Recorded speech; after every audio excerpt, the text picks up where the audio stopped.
All right, y'all. Dennis Ugas versus Errol Spence Jr. fight getting made official, and you got people want to spend more time talking about Terence Crawford and what he isn't doing or what he should do, what he shouldn't do, than they are actually spending talking about the potential, the showdown that's on the horizon between Errol Spence Jr. and Dennis Ugas, and that's a shame.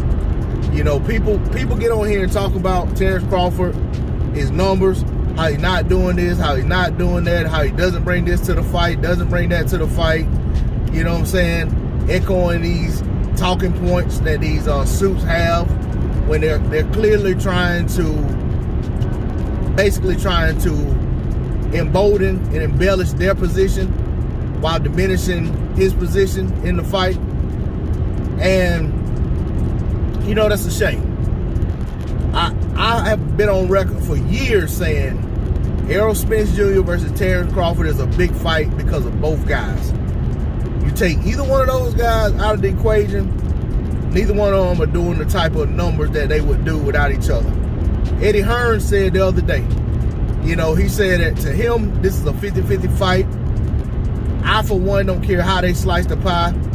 But Eddie said this is a 50-50 fight, and he said the fact that, you know, people are going around saying, you know, Spence is a bigger draw, and he was like, basically, Eddie Hearn basically said what I've always said, that neither one of these guys are big draws by themselves. You know, they got to have the right dance partner. And regardless of if you want to chop up the numbers and say that one guy's doing double what the other guy's doing, he's still not doing anything to be right home about. And maybe that has a lot to do with the landscape of boxing today, but be that as it may, that's the situation. But I do believe wholeheartedly that if you put these two guys in the ring together, they're going to do numbers that rival or parallel some of the pay-per-view numbers before pay-per-view numbers started tanking. But the other thing to think about is the fact that the pay-per-view market is oversaturated with a bunch of fights on pay-per-view that nobody wants on pay-per-view. Nobody's asking for it to be pay-per-view fights. That will also affect the Spence-Crawford fight, in my opinion. Because people are going to get to where it's like, you know, oh, another pay-per-view fight, you know. And a lot of these fights aren't delivering. You know, the cards aren't pay-per-view worthy. You know, I'm hearing that the Spence Ugas card is going to be solid. I know that Butayev versus Stanionis was supposed to be on there. I don't know if that's still the case, but I like that fight. I think that's a good fight. I think that fight could potentially be a better fight than Spence versus Ugas. But and that says something, because I think Spence versus Ugas is an excellent fight. So, you know, things, you know, bolstering the undercard does help make a pay-per-view, you know, a lot easier to stomach.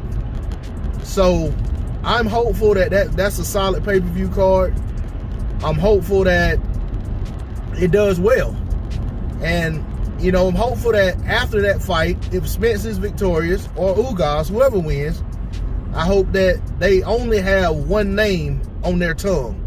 They only have one name that they're taking to Al Heyman or to whoever they have to take to on pay-per-view, on the PBC side, and say that they won't. And I hope that name is Terence Bud Crawford, because I feel like, you know, alas, we're finally at the point where there's no other recourse. There's no other reason for either guy to be fighting anyone other than the other guy. And by that I mean if it's Spence and Crawford. Now, if it's Ugas is already on record saying that he wants the Terence Crawford fight next as well. Spence is on record saying he only wants the Terence Crawford fight next. Crawford is on record saying he wants to fight the winner of this fight.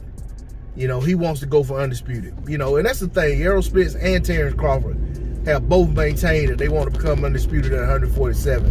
And as long as either guy has a one belt, there was no way for one of them to become undisputed without facing the other. So I'm expecting all parties involved to be men of their word, to try to get this deal done and try to make the fight happen. But I, for one, don't want to spend a whole bunch of time and put out a whole bunch of videos talking about Terence Crawford when Terence Crawford doesn't. The only fight Terence Crawford has on the horizon is his legal fight against his former promoter. So it doesn't make sense to get on here and continuously talk about what Terence Crawford needs to do to make the fight, or what Errol Spence or Dennis Ugas, should they win, need to do to make the fight with Terence Crawford.